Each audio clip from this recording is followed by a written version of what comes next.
Diagram number 9.32 में ये सारा बताया गया है कि कौन सा फेज़ क्या है। तो स्टार्ट करते हैं। ये सारा मैकेनिज़्म असल में जो इसका कंट्रोल मैकेनिज़्म है, हार्मोन्स कैसे कंट्रोल करते हैं, उस डायग्राम में देख सकते हैं हम कौन से हार्मोन की वैल्यू यानी अमाउंट कितनी है किस टाइम पर।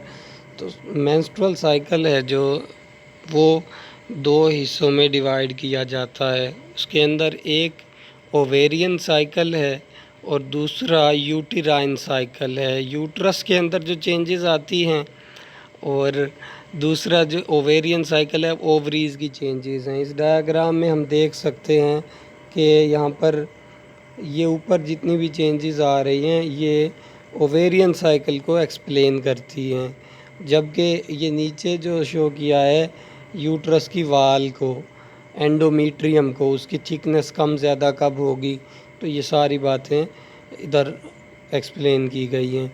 दूसरा जो अगर फेजेस की बात करें यानी स्टेप्स की बात करें, तो जो ओवेरियन साइकिल है, ओवेरियन साइकिल में एक होता है फॉलिकुलर फेज़, जिसमें फॉलिकल्स मैच्योर होते हैं और उनके अंदर से ओवम रिलीज़ होगा। दूसरा होता है ल्यूटियल फेज़, कॉर्पस ल्यूटियम बनता है और उससे फिर प्रोजेस्टेरोन वगैरह रिलीज़ होता है। ये सारा, तो ये दो फेज़ हो गए ओवेरियन फेज़, ओवेरियन साइकिल के। और जबकि अगर यूटेराइन साइकिल को देखें, जो यूट्रस के अंदर चेंजेस आती हैं एक साइकिल के दौरान, वो 3 तरह की चेंजेस आती हैं। ये हम सिर्फ बात कर रहे हैं फर्टिलाइजेशन के से हट के। फर्टिलाइजेशन अगर ना हो तो एक साइकिल कैसा होगा। तो पहला सबसे इस रीजन में हम देख सकते हैं, ये रीजन है जो ये मेंस्ट्रुअल फ्लो का पीरियड है, मतलब इस ड्यूरेशन में वाल्स शेड होंगी, जो यूट्रस की एंडोमीट्रियम की इनर साइड की जो वाल्स हैं। और दूसरा इसके अंदर फेज़ है प्रोलिफरेशन फेज़। प्रोलिफरेशन फेज़ के अंदर वाल्स डिवेल्प होती जाती हैं। सेक्रेटरी फेज़ में जो यूट्रस की वाल्स होती हैं वो ओवम को यानी ज़ाइगोट को इसके फर्टिलाइजेशन के बाद ओवम को इम्प्लांट करने के लिए कुछ प्रोटीन वगैरह सेक्रीट करती हैं और मज़ीद अपनी थिकनेस को बढ़ाती हैं। ये कौन कौन से हार्मोन्स इन सारी बातों में इन्वॉल्व हैं वो भी डिस्कस करते हैं। तो इस रीजन तक हम बात करेंगे, सिर्फ इस पॉइंट तक, यानी 28 डेज़ तक। उसके बाद साइकिल फिर से स्टार्ट हो रहा है। और दूसरा जो इस रीजन में जितना भी हमें साइकिल दिखाया गया है वो शो किया है मतलब फर्टिलाइजेशन के बाद जो चेंजेस आती हैं उसको बाद में डिस्कस करेंगे। पहले बगैर फर्टिलाइजेशन के जो 28 डेज़ का साइकिल है हम उसको डिस्कस करेंगे। तो सबसे पहले हार्मोन्स को देखते हैं कि कौन कौन से फंक्शन प्रोवाइड कर रहे हैं हार्मोन। इधर से बात स्टार्ट करते हैं। In mammalian, female menstrual cycle is composed of follicular phase and luteal phase।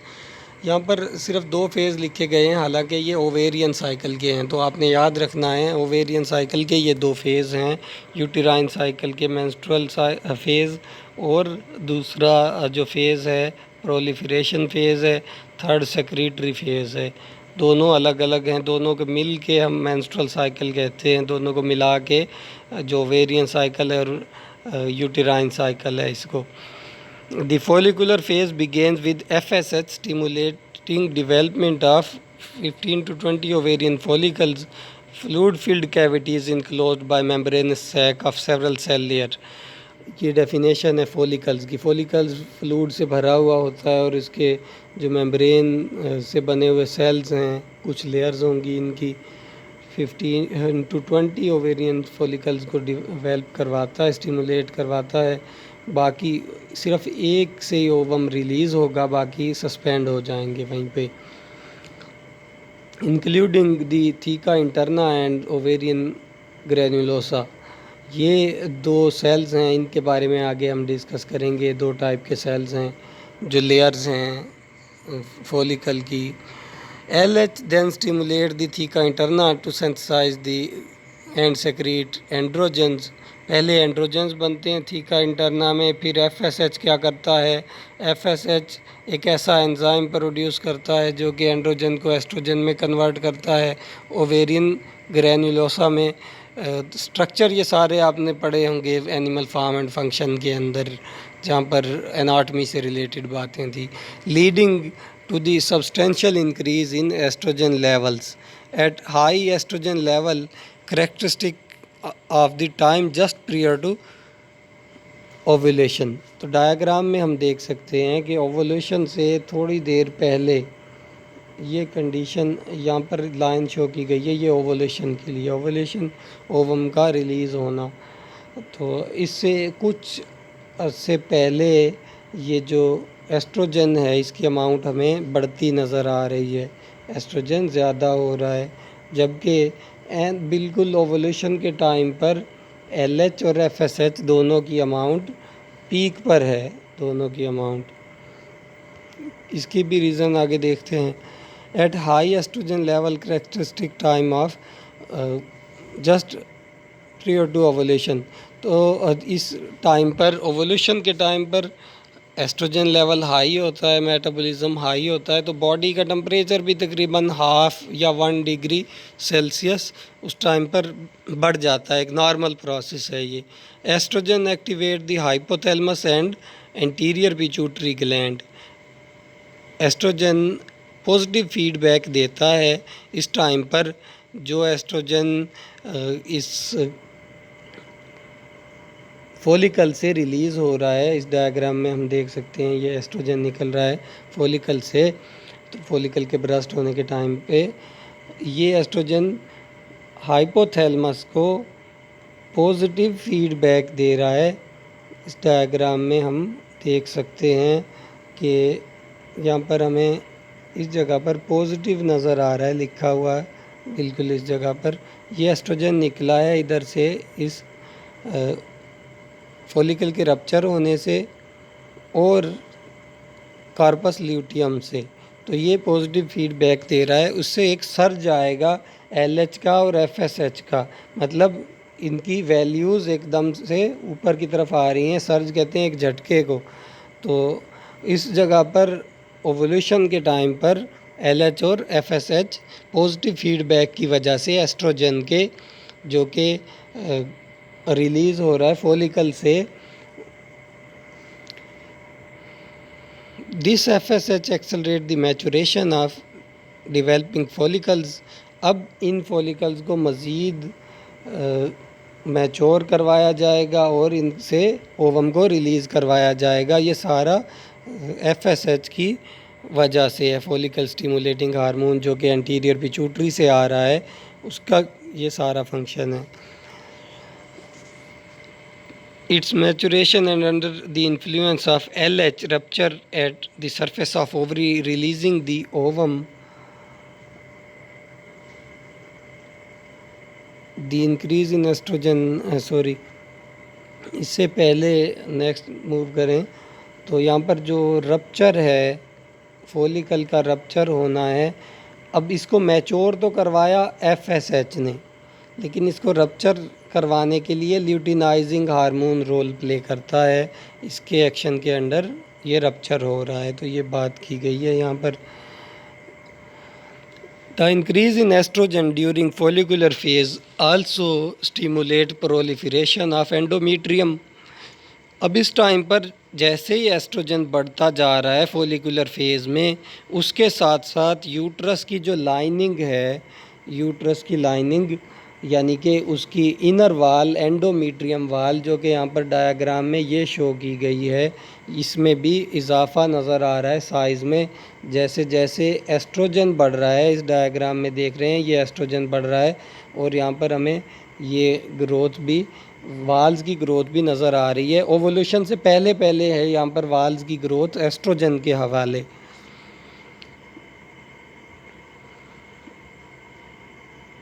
Next देखते हैं क्या हार्मोन और फेज़ है। तो इसके अंदर ल्यूटियल फेज़ आता है, सेकंड फेज़। जब ओवुलेशन स्टार्ट हो जाती है तो ल्यूटियल फेज़, इसको हम कह सकते हैं कि इस टाइम पे मेंस्ट्रुअल साइकिल ल्यूटियल फेज़ में मौजूद है। और oestrogen secretion declines and LH transform the ruptured follicle into temporary endocrine the corpus luteum. तो ये इस टाइम डायग्राम में भी देख सकते हैं, कॉर्पस ल्यूटियम बन रहा है, LH की वजह से ल्यूटिनाइजिंग हार्मोन इसको बना रहा है as a temporary endocrine gland. मतलब ये कुछ अर्से जब तक रहेगा जब तक इसने हार्मोन्स प्रोड्यूस करवाने हैं। The corpus luteum secrete estrogen and progesterone which exert negative feedback on GnRH release from hypothalamus। Gonadotropin releasing hormone जो हाइपोथैलेमस से आता है उसके ऊपर ये नेगेटिव फीडबैक देते हैं और जिसकी वजह से LH और FSH आना एंटीरियर पिट्यूटरी से कम हो जाते हैं। थोड़े से, एकदम से कम नहीं होंगे, थोड़ा सा कम हो रहे हैं, यहाँ पे हम डायग्राम में देख सकते हैं। तो दोबारा से मतलब अपने पुराने लेवल पर आ गए हैं, पहले इस लेवल पर थे, फिर बढ़ गए थे एवोल्यूशन के टाइम पर LH और FSH, फिर दोबारा से ये नॉर्मल रूटीन में आ गए। इसको कंट्रोल किसने किया? कंट्रोल करने के लिए जो मैकेनिज़्म है, इस मैकेनिज़्म में बताया गया है कि जो कॉर्पस ल्यूटियम से दोनों हार्मोन बन रहे हैं, ये नेगेटिव, एक हार्मोन इनमें से नेगेटिव फीडबैक दे रहा है, यहाँ पर हम देख सकते हैं नेगेटिव लिखा है इसके अंदर, और ओवरी से इनहिबिन भी निकलता है, वो भी नेगेटिव फीडबैक देता है। जब रप्चर होने का टाइम होता है इनहिबिन जो है नेगेटिव फीडबैक देता है ताकि मज़ीद और FSH ना आए, मज़ीद फॉलिकल्स को स्टिमुलेट ना करवाया जाए, रप्चर भी मज़ीद फॉलिकल्स को ना करवाया जाए। हाई लेवल होगा FSH का और LH का तो फॉलिकल मैच्योर होकर रप्चर होगा।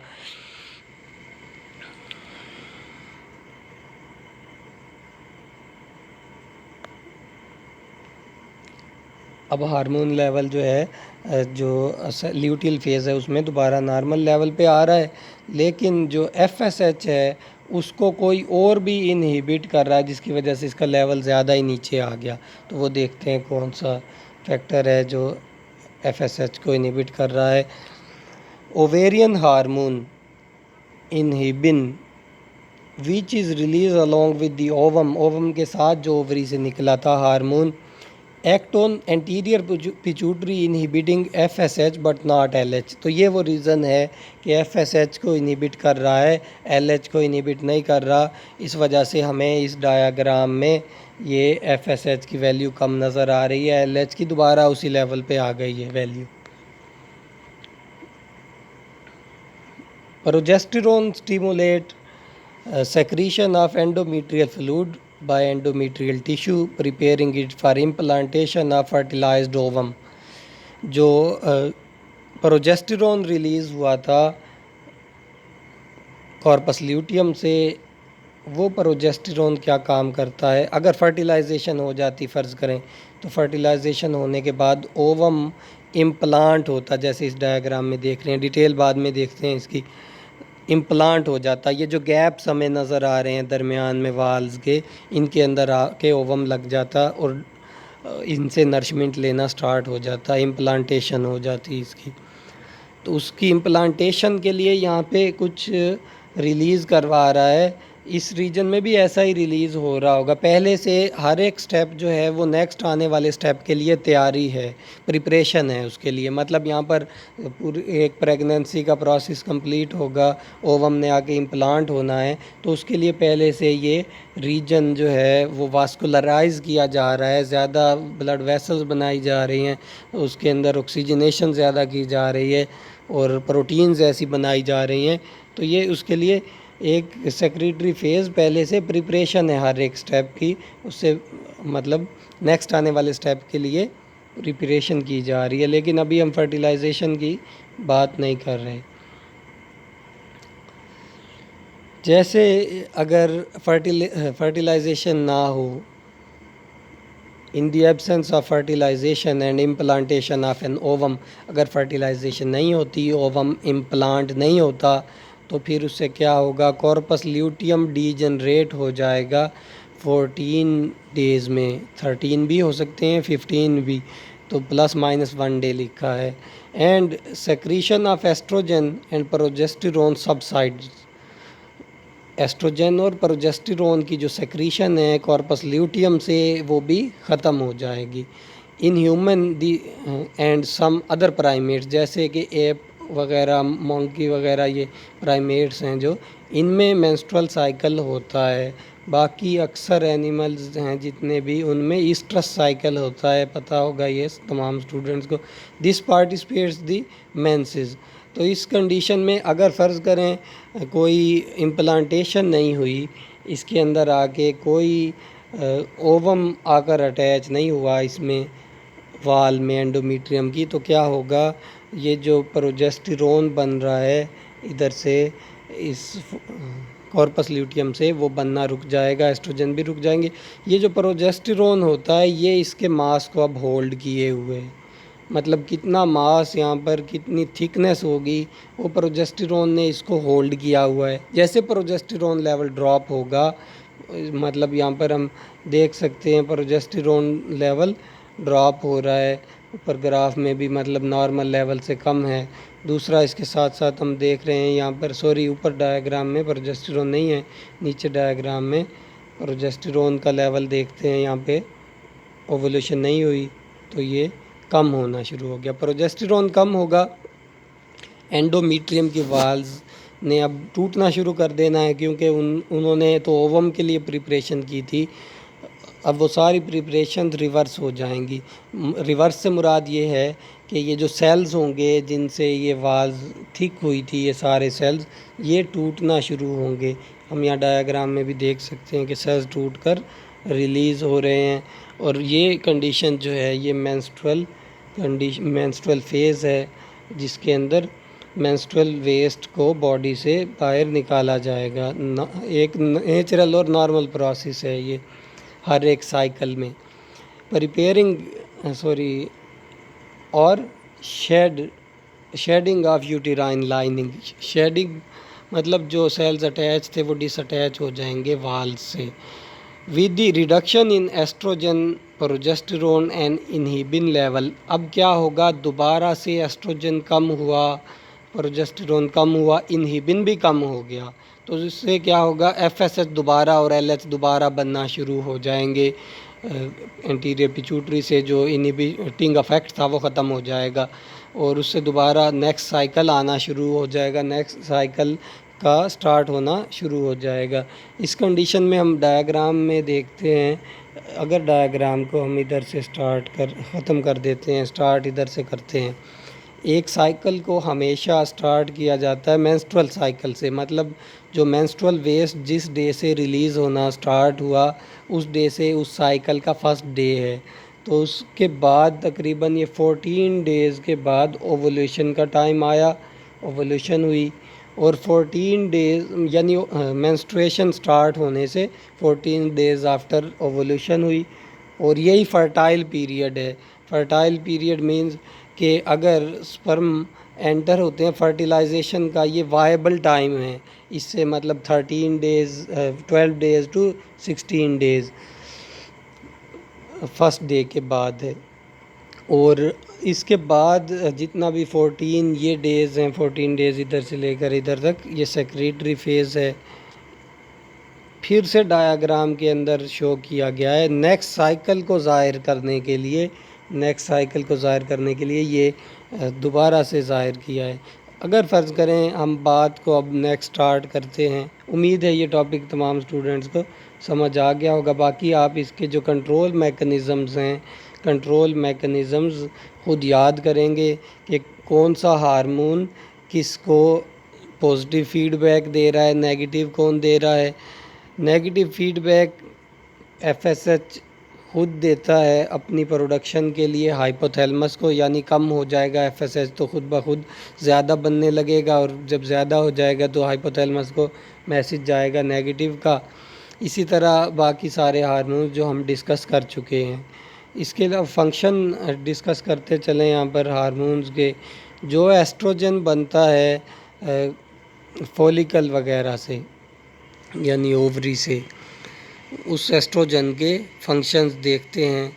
एस्ट्रोजन जो प्रोजेस्टेरोन के साथ बनता है कार्पस ल्यूटियम में, वो भी सेम फंक्शन ही प्रोवाइड कर रहा है। सोमैटिक टिश्यूज़ की ग्रोथ करना, सोमैटिक टिश्यूज़ की ग्रोथ, बोन्स की, मसल्स की ग्रोथ करना फीमेल्स में एस्ट्रोजन के ज़िम्मे है ये सारा काम। अगर एस्ट्रोजन की अमाउंट कम हो जाती है तो सब ने ये एक टॉपिक पढ़ा होगा कि ऑस्टियोपोरोसिस यानी बोन्स की वीकनेस वगैरह हो जाती है। इसके अलावा जो फंक्शन है ये सिर्फ अकेला एस्ट्रोजन का फंक्शन है। दूसरा फंक्शन है मेमोरी ग्लैंड्स को डेवलप करना। इसको हम फर्टिलाइजेशन के बाद डिस्कस करते हैं कि कैसे डेवलपमेंट होगी। और दोनों फंक्शन है यहाँ पर, एस्ट्रोजन का भी और प्रोजेस्टेरोन का भी, दोनों को डिस्कस करेंगे आगे। जो ऑक्सीटोसिन है उसका रोल भी इसके अंदर डिटेल से आएगा। फिर नेक्स्ट फंक्शन है रिप्रोडक्टिव ऑर्गन्स यानी यूट्रस वगैरह को डेवलप करवाना। थिकनेस जो इनकी वाल्स की है वो प्रोजेस्टेरोन और एस्ट्रोजन करवाते हैं ओवुलेशन से पहले। एस्ट्रोजन ओवुलेशन के बाद जो मास को होल्ड कर रहा है वो प्रोजेस्टेरोन है। फेलोपियन ट्यूब में पेरिस्टेल्सिस भी करवाते हैं ये हार्मोन। पेरिस्टेल्सिस क्यों करवाते हैं? क्योंकि जब यहाँ पर ओवरी मौजूद है, उस ओवरी से, उसकी सरफेस से बाहर जब एग निकलेगा यानी ओवम निकलेगा, तो ओवम इधर इस फनल शेप स्ट्रक्चर के पास आएगा और इसके अंदर से जैसे खुराक पेरिस्टेल्सिस की मदद से डाइजेस्टिव सिस्टम से मूव करती है, इसी तरह ये जो ओवम होगा वो भी इस डायरेक्शन से इस डायरेक्शन तक आ जाएगा। फर्टिलाइजेशन के लिए स्पर्म इधर से एंटर होंगे और इधर तक भी, यानी फेलोपियन ट्यूब में ही फर्टिलाइजेशन हो जाएगी। और जो उसकी मोरूला वगैरह स्टेजेस होती हैं यानी क्लस्टर बनना, वो भी इन फेलोपियन ट्यूब्स में ही बन चुका होता है। ज़्यादा चांसेस ये होते हैं। बाकी मतलब जो यूट्रस है उसके अंदर भी फर्टिलाइजेशन आने के थोड़े बहुत चांसेस होते हैं कि अगर ओवम यूट्रस तक आ जाए तो उसके बाद भी फर्टिलाइजेशन हो सकती है। नेक्स्ट देखते हैं फर्टिलाइजेशन के बाद के प्रोसेस और जो सेक्रीशन है हार्मोन्स की प्लेसेंटा से। इधर तक हम रीड कर चुके थे इस पॉइंट तक। नेक्स्ट फर्टिलाइजेशन के बाद, if the released ovum is fertilized as it travel down the ciliated fallopian tube.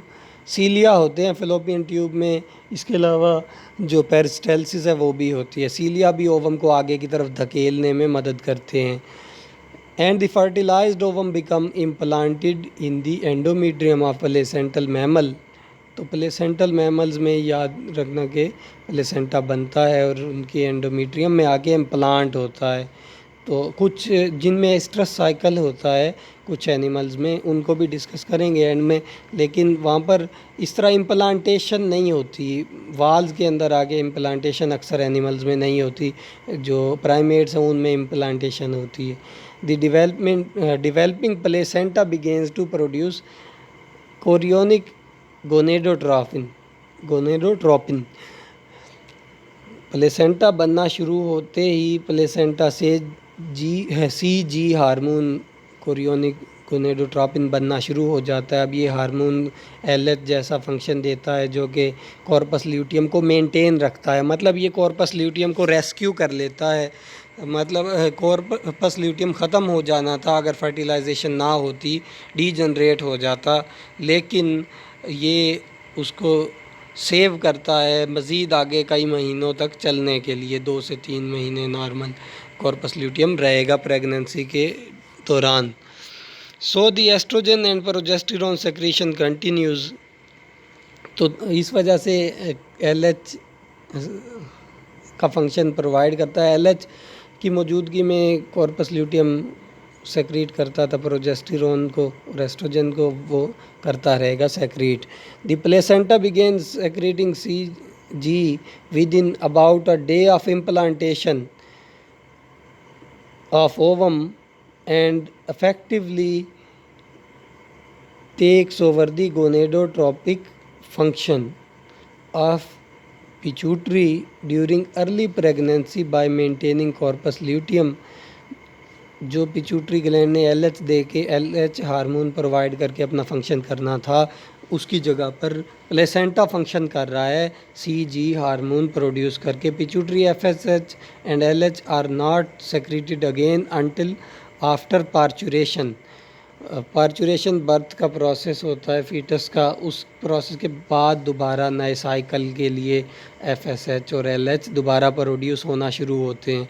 In many mammals including human the corpus luteum continues to grow and to secrete estrogen and progesterone until placenta fully takes over the production of those hormones।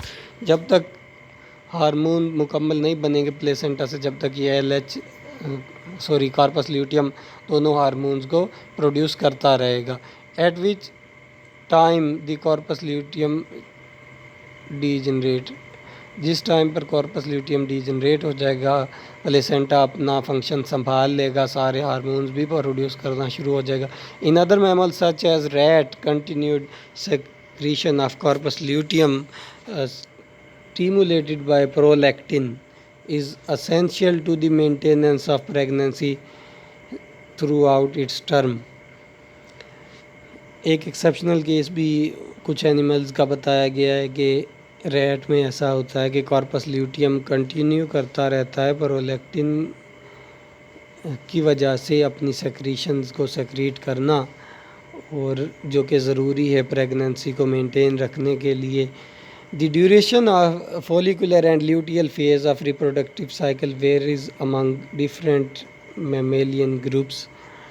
हर एक mammal के अंदर जो follicular cycle और luteal cycle है reproductive cycle के, ये कम ज़्यादा time के हो सकते हैं, स्पीशी टू स्पीशी वेरी करता है।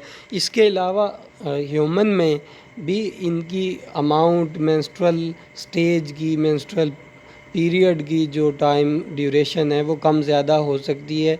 ये भी जेनेटिकली डिपेंड करता है, तो जीन्स इसको कंट्रोल करते हैं। एक फैमिली में जो जीन्स होंगे उसके मुताबिक 3 to 7 डेज़, तो उसके मुताबिक ही ओवल्यूशन का टाइम होगा। यानी कि अगर मेंस्ट्रुएशन स्टॉप हो जाती है 3 डेज़ में, तो भी हम 14 डेज़ तक ही ओवल्यूशन को काउंट करेंगे, 1 to 14, प्लस माइनस 3 डेज़ हो सकते हैं इसके अंदर। They are about equal in the primate menstrual cycle, but in non-primate mammals the luteal phase is much shorter। The number of cycles per year also varies among species। The human menstrual cycle of approximately 28 normally occurs 13 times a year। ये भी depend करता है कि एक cycle का time कितना होगा, 28 days होगा, 25 to 31 डेज़ या 32 डेज़ इसका नॉर्मल ड्यूरेशन है। स्पीशी पर्सन टू पर्सन भी वेरी कर सकता है, और डिपेंड करता है साइकोलॉजिकल कंडीशंस पर। ब्रेन अगर रिलैक्स है तो नॉर्मल मतलब नॉर्मल पूरा साइकिल का ड्यूरेशन होगा, और अगर कोई ब्रेन रिलैक्स नहीं है, क्योंकि ब्रेन ने सारा कुछ कंट्रोल करना है, हार्मोन्स ब्रेन से आने हैं, हाइपोथैलेमस और पिट्यूटरी वगैरह से, तो इस वजह से जो टेंशन की कंडीशन है या डाइट की कमी की वजह से इन डेज़ में 28 डेज़ के बजाय कम ज़्यादा हो सकते हैं। ओवल्यूशन डिले हो सकती है अगर डाइट एबनॉर्मल है तो, माल न्यूट्रिशन की वजह से। Among non primate mammals some have only one cycle per year, usually in spring। Others such as the laboratory rat have multiple cycles throughout the year। एक साल में कितने साइकिल्स होते हैं ये डिपेंड करता है स्पीशी पर और नॉन प्राइमेट्स मैमल में, और ज़्यादातर जो हैं वो स्प्रिंग सीज़न में होता है। स्प्रिंग सीज़न में रिप्रोडक्शन का जो पीक पॉइंट है एनिमल्स का, वो रीज़न ये है कि जो नॉन प्राइमेट्स होते हैं उनके लिए ज़्यादातर हर्बीवोर्स की अगर बात करें या कार्निवोर्स नेचुरल इकोसिस्टम में, उनको खुराक बहुत ज़्यादा मिलती है। स्प्रिंग सीज़न में ऐसे ज़्यादा अमाउंट में प्लांट्स वगैरह मौजूद होते हैं, तो रिप्रोडक्शन के लिए डाइट भी रोल प्ले करती है। During gestation progesterone and oestrogen, gestation वो पीरियड है फर्टिलाइजेशन से लेकर पार्चुरेशन के टाइम तक जो बॉडी में फीटस रहेगा जिस टाइम तक, वो गेस्टेशन का ड्यूरेशन है। इस दौरान प्रोजेस्टेरोन और एस्ट्रोजन सेक्रीट होता रहता है कॉर्पस ल्यूटियम या फिर प्लेसेंटा से, जो कि इनिशिएट करते हैं प्रोजेस्टेरोन और एस्ट्रोजन मेमोरी टिश्यूज़ की इनिशिएशन करते हैं लैक्टेशन की प्रिपरेशन के लिए। मतलब अगर फीमेल में कोई प्रेगनेंसी कभी भी नहीं हुई तो उसके अंदर जो मेमोरी ग्लैंड्स हैं वो नॉन फंक्शनल होंगे, क्योंकि प्रेगनेंसी के बाद यानी फर्टिलाइजेशन के बाद कॉर्पस ल्यूटियम या फिर प्लेसेंटा जो एस्ट्रोजन और प्रोजेस्टेरोन को कंटिन्यूस ज़्यादा अरसे के लिए रखता है, उसमें वो मेमोरी ग्लैंड्स को प्रिपेयर करते हैं मिल्क की प्रोडक्शन के लिए, लैक्टेशन के लिए। प्रोलैक्टिन फिर उसके बाद बनता है prolactin and placental lactogen, a hormone produced by placenta also aid in preparing mammary gland for lactation, but synthesis of milk is inhibited by progesterone during pregnancy. Pregnancy के टाइम पर parturition से पहले यानी कि मिल्क रिलीज़ नहीं होगा normally, क्योंकि उस टाइम पर प्रोजेस्टेरोन की अमाउंट ज़्यादा है जो प्रेगनेंसी को मेंटेन किए हुए है, और नया ओवम भी रिलीज़ नहीं होने दे रहा प्रोजेस्टेरोन प्रेगनेंसी के दौरान, जिसकी वजह से मिल्क तो रिलीज़ नहीं होगा लेकिन मिल्क प्रोड्यूसिंग जो ग्लैंड्स हैं वो डेवलप होते रहेंगे इन दोनों हार्मोन, तीनों हार्मोन्स की मौजूदगी में, प्रोजेस्टेरोन, एस्ट्रोजन और प्रोलैक्टिन, इन तीनों हार्मोन्स की मौजूदगी में मेमोरी ग्लैंड्स डेवलप होते रहेंगे।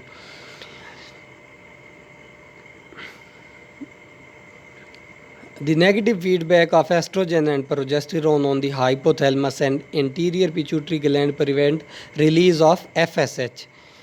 एस्ट्रोजन और प्रोजेस्टेरोन हाइपोथैलेमस और एंटीरियर पिट्यूटरी पे एफएसएच और एलएच को प्रेगनेंसी के दौरान नेगेटिव फीडबैक प्रोवाइड करते रहते हैं, और एफएसएच और एलएच नहीं बनता जब तक पार्चुरेशन नहीं हो जाती और नेक्स्ट साइकिल में एंटर नहीं हो जाता। नेक्स्ट है जी birth control pills. BCP contain करती हैं प्रोजेस्टेरोन को और इस्ट्राडायोल को, जो कि सिंथेटिक, इसके अलावा भी इस्ट्राडायोल की अल्टरनेटिव फार्म्स हैं जो कि कंट्रोल करती हैं बर्थ को यानी फर्टिलाइजेशन को रोकती हैं। अब उसका जो मैकेनिज़्म है वो ये है कि जब ये स्टेरॉयड हार्मोन यूज़ किए जाते हैं, इनकी वजह से ओवुलेशन सप्रेस हो जाती है। ओवुलेशन हाई प्रोजेस्टेरोन लेवल में नहीं होती। अगर ऐसा हो सकता तो एक प्रेगनेंसी के चलते हुए उसके साथ साथ दूसरा भी ओवम रिलीज़ होता और दोबारा से भी एक और इम्प्लांटेशन भी शायद हो जाती। तो एक नेचुरल ये कुदरती प्रोसेस है ताकि दूसरा ओवम रिलीज़ ना हो एबनॉर्मेलिटीज़ से बचने के लिए। And also acting on the endometrium, thereby providing a highly effective means of avoiding conception. Conception कहते हैं फर्टिलाइज, ओवम को फर्टिलाइज करने के बाद इम्प्लांट करना, यानी एक ऑफस्प्रिंग को या एम्ब्रियो या ज़ाइगोट जिसे कह सकते हैं उसको अटेन करना बॉडी के अंदर। तो कॉन्सेप्शन से बचने के लिए जो प्रोजेस्टेरोन है और इस्ट्राडायोल और उसके डेरिवेटिव्स हैं वो बर्थ कंट्रोल पिल्स में इस्तेमाल किए जाते हैं।